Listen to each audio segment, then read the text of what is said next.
Cliffhanger. Jean Craighead George. Illustrated by Wendell Miner.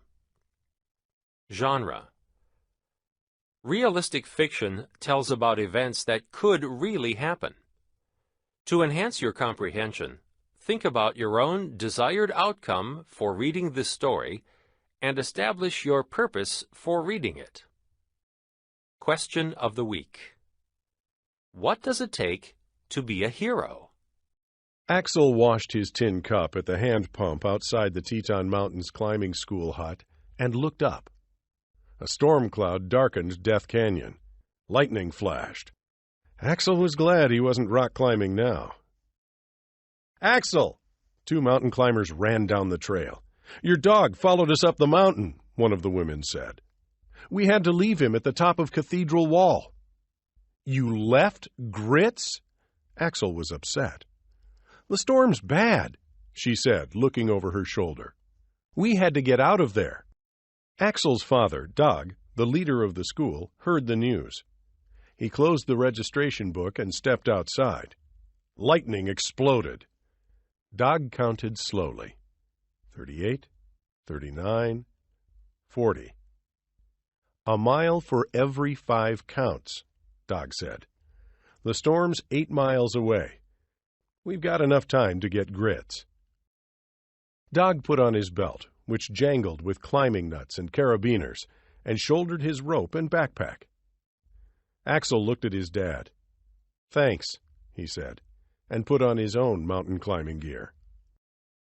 Axel and Doug trekked steadily up the wooded trails, climbed over rock avalanches, and finally arrived at the bottom of the shaft of rock that is Cathedral Wall. A lightning bolt split open the black cloud. 1, 2, 3. Kaboom! "The storm's only a half-mile away," Doug said. "Too close. We'd better wait it out here." From high on the wall came a howl. Axel looked up. "Look! Grits got down to Monkey Ledge.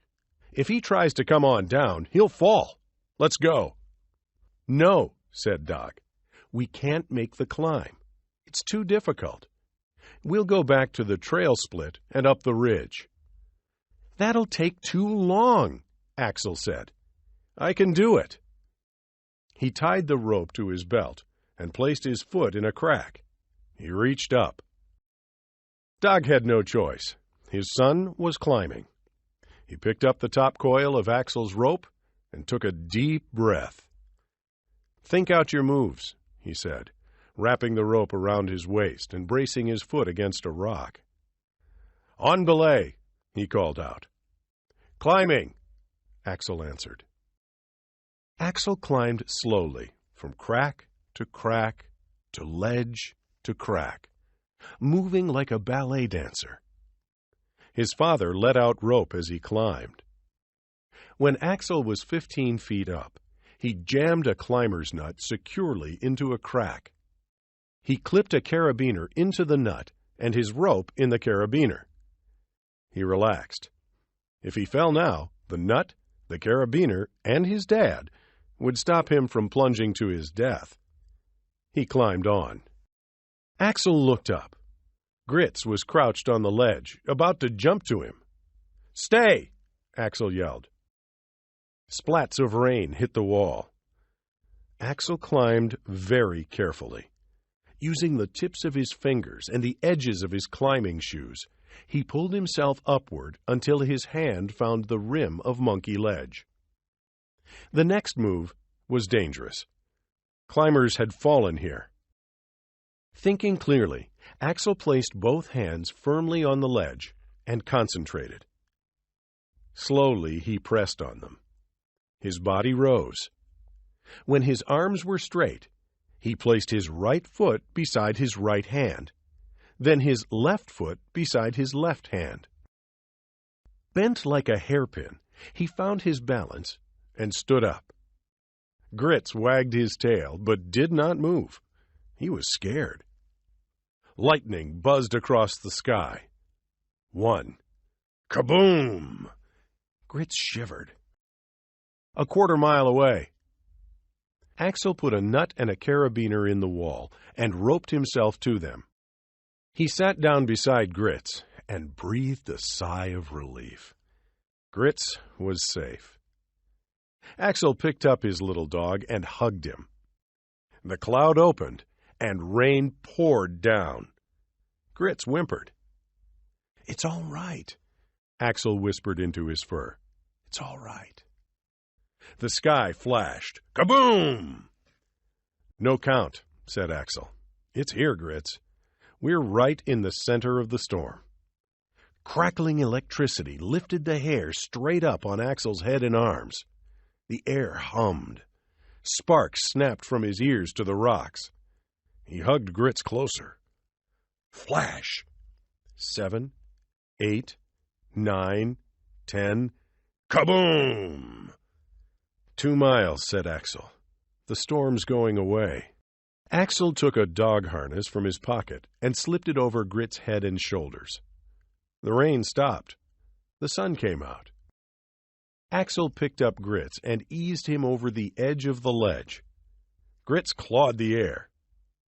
"Doggone belay!" he called to his dad. Slowly, Axel let out the rope, lowering Grits down through space.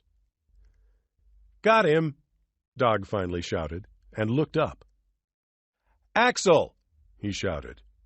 "When you double your rope to rappel, you'll only have enough rope to get halfway down." "I know it, but it's okay. I see a good ledge where the rope will end." Axel wrapped the rope around an outcrop and clipped it to his harness. Then he put his back to the void and leaned out. Holding one end of the rope, letting out the other, he jumped out, dropped, caught himself. Jumped out, dropped, caught himself. And then he came to the end of the rope. The planned route was still 10 feet below. Dog saw the problem. He studied the wall. "If you can swing out to your left," he said quietly, "you'll find a good route." Axel swung across the face of the wall. He reached, but could not find a handhold near the root. He swung back. Dog foresaw a disaster. "Stay where you are," he said. "I'm going for help." "It'll be too dark," Axel answered. "I'll try again." Axel ran like a track star, back and forth across the vertical wall, back and forth. He swung wider and wider. When he was over Dog's root, he jammed his fist in a crack. He did not swing back. Axel forced his toes into another crack. When he was secure and firmly balanced, he untied the rope from his waist, pulled it from the boulder on Monkey Ledge, and let it fall to his dad. No nut, carabiner, or rope was there to save him if he made a mistake. From this moment on, he must free climb. He began his descent. Dog watched. The old pro said not one word for fear of breaking his son's concentration. When Axel was 3 feet from the ground, he whooped and jumped down to his father. "Did it!" "That was so close, I can't talk about it," Dog said. There was a flash in the canyon. Axel hugged Grits. 21, 22, 23. Kaboom! "The storm's at the hut," Dog said. "Let's wait it out here. I'm beat." He lit a small gas stove and made soup with clear stream water and instant mix. He poured some into a cup for Axel. "I'll bet Grits sleeps well tonight," Dog said when he finally relaxed.